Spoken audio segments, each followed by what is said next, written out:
ਅੱਜ ਅਸੀਂ ਮੌਜੂਦ ਹਾਂ ਮੌਲਾਨਾ ਸਾਹਿਬ ਦੇ ਨਾਲ, ਮੌਲਾਨਾ ਮੁਹੰਮਦ ਇਬਰਾਹਿਮ ਅਬਦੁੱਲਾ ਸਾਹਿਬ ਦੇ ਨਾਲ, ਤੇ ਉਹਨਾਂ ਨੂੰ ਪੁੱਛਾਂਗੇ ਕੁਰਬਾਨੀ ਦੇ ਵਾਲੇ ਨਾਲ ਕੁਝ ਸਵਾਲਾਤ। ਸਰ, ਪਹਿਲੇ ਤਾਂ ਸਾਨੂੰ ਦੱਸਣਾ ਕਿ ਕੁਰਬਾਨੀ ਕਿਸ ਲੋਕਾਂ ਦੇ ਉੱਤੇ ਜਿਹੜੀ ਵਾਜਬ ਆ।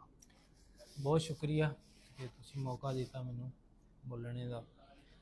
ਬਿਲਕੁਲ ਜੀ, ਕੁਰਬਾਨੀ ਜਿਹੜੀ ਹੈਗੀ ਹੈ ਹਰ ਸਾਹਿਬ ਨਿਸਾਬ ਤੇ ਵਾਜਿਬ ਹੈਗੀ ਹੈ। ਜਿਹਨੂੰ ਅੱਲਾ ਨੇ ਇਸਤਤਾਅਤ ਦਿੱਤੀ ਹੈ, ਮਾਲ ਦੌਲਤ ਦਿੱਤਾ, ਉਹਦੀ ਜਿਹੜੀ ਇਸਲਾਮ ਨੇ ਸਾਨੂੰ ਉਹਦੀ ਕਰੈਕਟ ਇੱਕ ਜਿਹੜਾ ਉਹਦਾ ਐਗਜ਼ੈਕਟਲੀ ਸਾਨੂੰ ਦਿੱਤਾ ਵਾ, ਉਹ ਇਹ ਹੈ ਕਿ 52.5 ਤੋਲੇ ਚਾਂਦੀ ਹੋਵੇ ਜਾਂ 7.5 ਤੋਲੇ ਸੋਨਾ ਹੋਵੇ।